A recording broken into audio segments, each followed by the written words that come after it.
माननीय मुख्यमंत्री महोदयांनी ह्या प्रकरणामध्ये पहिल्या दिवसापासूनच लक्ष घालून होते आणि जो कोणी दोषी होता त्याच्यावरती कडक कारवाई झाली पाहिजे ह्या प्रयत्नामध्ये आम्ही होतो आणि नक्कीच त्याला यश आलेलं आहे।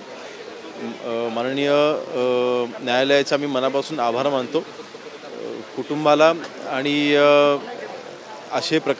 असे अन्यायकारक प्रकार ज्यावेळेला घडतात त्यावेळेस न्यायाची अपेक्षा ही जनतेला असते, नागरिकांना असते आणि तो न्याय आज माननीय न्यायालयाने आज मिळवून दिलेला आहे। परंतु दुसऱ्या बाजूला हेही लक्षात घेतलं पाहिजे, हा न्यायाचा निवाडा ज्यावेळेस न्यायमूर्तींनी केला त्यावेळेस तो व्यवस्थित पुरावे सादर करणं, चौकशी ही चांगल्या पद्धतीने करणं आणि केस ही स्ट्रॉंग करणं, मला वाटतं हे देखील काम पोलीस विभागाने, पोलीस अधिकाऱ्यांनी अतिशय उत्तमरित्या केले।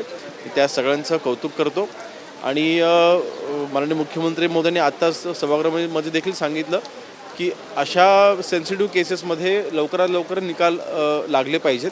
ह्याकरिता भविष्यामध्ये देखील आम्ही प्रयत्नशील असू।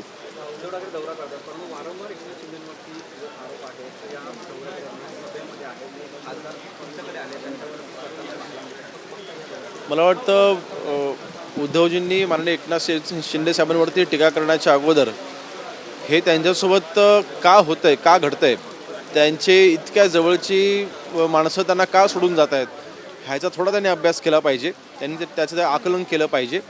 आणि माननीय एकनाथ शिंदे साहेबांना दोष देऊन उपयोग नाही।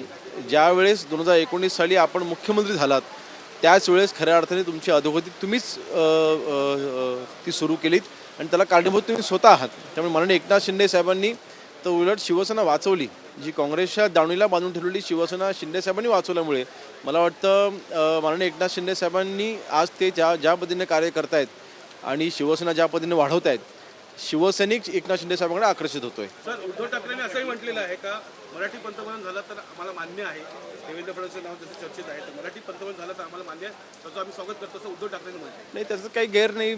माननीय शरद पवार साहेब पंतप्रधान होणार किंवा पंतप्रधान होण्याच्या रेसमध्ये पवार साहेब एकेकाळी नंबर 1ला होते किंवा पुढे होते, अग्रेसर होते। त्यावेळेस देखील आपली इच्छा आपण सर्वांनी इच्छा व्यक्त केली होती की महाराष्ट्रामधील व्यक्ती मराठी माणूस हा देशाचा पंतप्रधान झाला पाहिजे।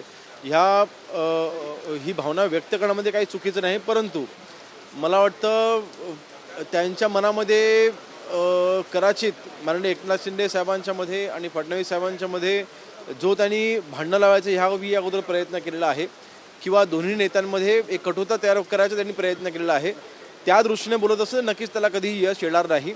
दोन्ही नेते अतिशय भक्कम आहेत, दोघांचीही मैत्री ही अतूट आहे।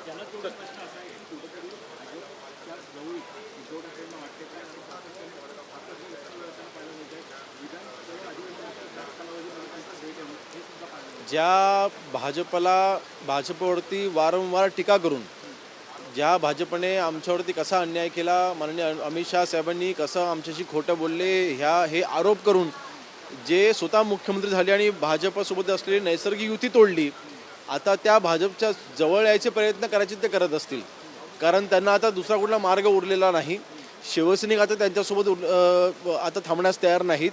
काँग्रेससोबत त्यांची युती केल्यामुळे त्यांची अधोगती चालू झालेली आहे, म्हणून मला वाटतं त्यांना दुसरा पर्याय करायची दिसत आहे। परंतु भाजप त्यांना किती जवळ करते हा देखील एक म्हणजे आम्हाला दिसतंय की माननीय अमित शाह साहेबांनी देखील हे सांगितलं होतं की आता उद्धवजींची किंवा त्यांच्या पक्षाची जवळीक करायचा काय प्रश्नच उद्भवत नाही।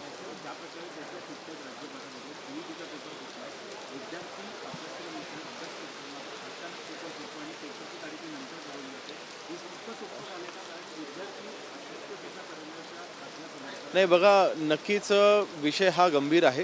पेपर फुटू नये याकरता त्या विभागांनी योग्य ती दक्षता घेणं अर्थातच आवश्यक आहे। ह्या पर्टिक्युलर केसमध्ये मी हे आवर्जून सांगेन की पेपर व्हायच्या अगोदर, कंडक्ट व्हायच्या अगोदर पोलीस विभागाने सुमोठे केलेली ही कारवाई आहे। स्वतः पोलिसांनी सापळा तिथे रचला होता, ठाणे पोलिसांनी केलेली ही कारवाई आहे आणि म्हणून मला वाटतं आरोपींना आपण ह्याच्यामध्ये पकडलेलं आहे। जे मुख्य आरोपी आहेत लवकर ते देखील लवकरच पकडले जातील परंतु अर्थातच ह्याच्यामध्ये मूळ शोधणं आवश्यक आहे की हा पेपर कशा पद्धतीने त्यांनी मिळवला, ती चोरी कशी झाली, आणि हे उघडकीस ज्या वेळेला जोपर्यंत मूळ कारण लक्षात येणार नाही तोपर्यंत मला वाटतं चौकशी ही अग्रेसररित्या चालू राहील आणि ह्या घटना पुन्हा घडणार नाही ह्याची नक्कीच आम्ही दक्षता घेऊ. बायका एक धक्कादायक प्रकार समोर आलेला आहे. कॅप्सूल वाटण्यात आलेला आहे, रासायनिक कॅप्सूल. खूप मोठं प्रकरण आहे आणि हे प्रकरण वाढत चाललेलं आहे. जवळ 15,000 कॅप्सूल अजून जप्त करणं बाकी आहेत. नाही, त्याची मला वाटतं चौकशी ही योग्य दिशेने चालू आहे. जे कोणी आरोपी आहेत त्यांच्यावरती योग्य ती कारवाई केली जाईल. धन्यवाद. RSSच्या कार्यक्रमाला हे विश्वास नांगरे पाटील गेले होते, पण त्यांनी आज खुलासा केलेला आहे. कायद्यात बसून गेलो होतो, नियमात बसून गेलो होतो, कोणताही राजकीय हे नव्हतं. त्याचे मला वाटतं आपल्या वैयक्तिक आयुष्यामध्ये अनेक जण कोणाला गुरु मानत असतात किंवा एक विचारधारा घेऊन चालत असतात, त्याला त्यांच्या प्रोफेशनशी जोडणं हे चुकीचं आहे आणि म्हणून मला वाटतं त्यांच्यावरती राजकीय ही स्वरूपात होणारी ही टीका आहे. ते एक सिनियर IPS ऑफिसर आहेत आणि मला वाटतं ते स्वतः खुलासे देण्यामध्ये ते सक्षम आहेत. Thank you sir.